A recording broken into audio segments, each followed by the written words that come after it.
We're gonna go over the best exercises for explosive power, and we're gonna start right now.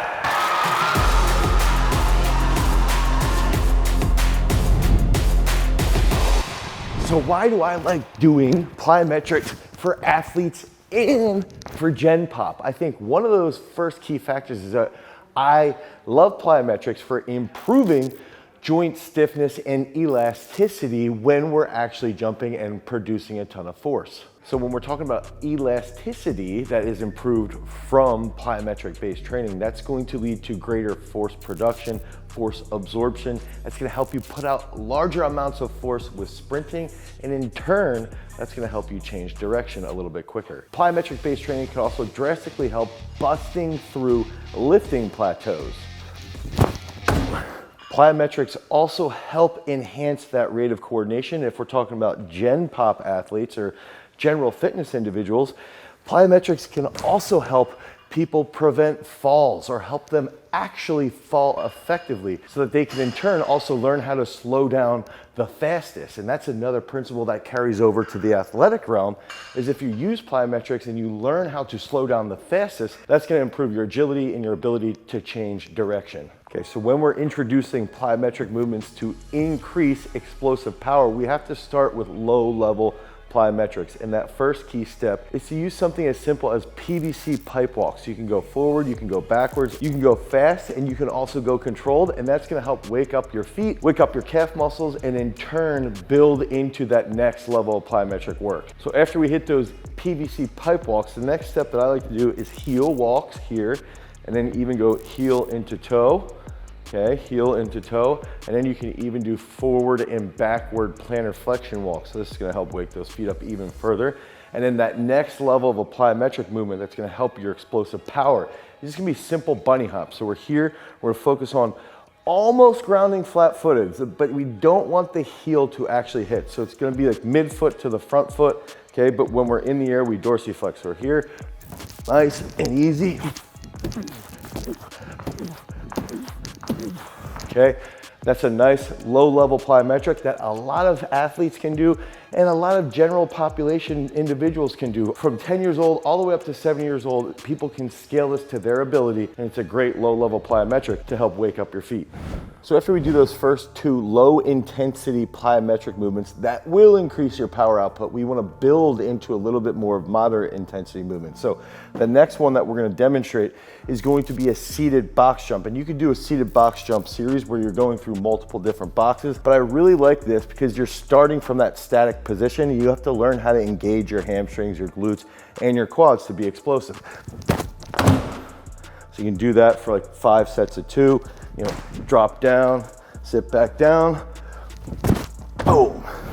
So that next moderate intensity plyometric movement is going to be a unilaterally based exercise, and this is going to help your dynamic trunk control. This is going to help you decelerate rapidly, and it's going to help with force absorption. So this is going to be a side jump where you land on one leg. And so what I like to do is pair things where we go unilateral with a bilateral, and that's going to help you really build into the higher intensity movements. But here is that unilateral movement here. Jump, pause, pause, pause, okay?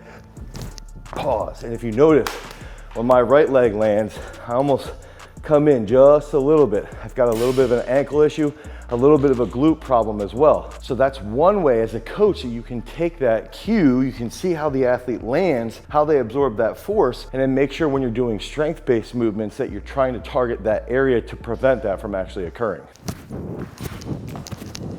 Okay, so now we're gonna get into more high intensity exercises, okay? So single leg bounds is one of my favorite ways to drastically improve that explosive power. The reason why I like this is because it carries over really well to any sport that's gonna have locomotion. So if you're playing football, soccer, anything like that. The other thing it does is it trains impulse, okay? So it's impulse-based training, so that's force over time. If we're thinking about blast impulse, it's gonna be very, very quick, but you need to produce a lot of force in a very, very short time. And that's exactly where single leg bounds come into play. Or you can do another exercise that would be great for general population athletes. So someone who's 45, 50 years old, they could do skips for height, or skips for distance, and they start to figure out that rhythm. They start to train those central pattern generators, and in turn, they have that specific impulse-based training. Okay, so when we're doing advanced movements, we're also gonna do bilateral and unilateral exercises together. So this is a really good pairing. My favorite bilateral plyometric is hurdle hops. So what better way to make an advanced movement even more complicated by putting in that unilateral aspect. So here, we're gonna start on one leg, okay? We're gonna cut. So we're here, start on one leg, boom, boom, boom, boom. So we're using those single leg bounds or skips for height. Then we're gonna use these cuts into hurdle hops. Both of these are great for cutting, for agility, change of direction, and learning how to absorb force. And you'll see athletes sometimes stutter step. They'll start to think a little bit. They might have 2 or 3 sets where they look terrible, but by the 4th or 5th set, their body starts to learn these higher, more advanced abilities, and that's gonna carry over really well to the field. Remember, if you want to improve your impulse-based training to become more explosive, make sure that you like, you subscribe, and you ring that notification bell so you can keep getting those physical gains. Okay, so what day of the week are you going to use plyometrics in your overall periodization? And so the day of the week, if we lay out a day, right, we're going to go day 1 will be leg day power. Day 2 will be upper body day power. Day 3 is gonna be that athlete day, and that's gonna be exactly where we wanna use these plyometrics. Day 4, okay, so if we're on day 4, that's gonna be our impulse day. So a lot of what we're gonna focus on day 4 is going to be a lot of force in a short period of time. That's optimizing our impulse-based training. So plyometrics on the day of the week are gonna be athlete day or impulse day. If we're looking at our blocks, we have our exposure, comprehension, ascension, summit. We also have a realization phase. I typically, during the realization phase, back out of all plyometric-based training. So exposure and comprehension, these are gonna be higher volume, and that's where we want our plyometric movements to be a little simpler. So a little bit lower intensity or moderate intensity exercises. Then as we get into ascension and summit, these are gonna be more advanced, okay?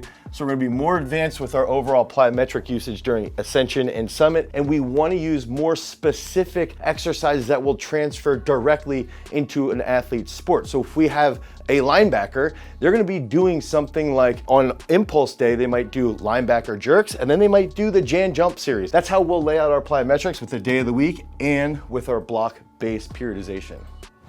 So we went over how plyometrics can help athletes and general population. We then gave you guys those key progressions from low, moderate to advanced intensities, and even what specific days you can put these exercises onto your training. So if you want more daily tips or daily exercise ideas, make sure you follow us on TikTok, on Instagram, and you can even check out our new YouTube channel, Peak Strength, where we go even deeper into plyometric-based training. Click on the link down below, head over to garagestrength.com. You can pick up our Sports Performance Bible. It's a book and course to help you put together all of your training so that you can become more explosive. And remember, if you want to become a freak, you've always got to cultivate your power. Peace.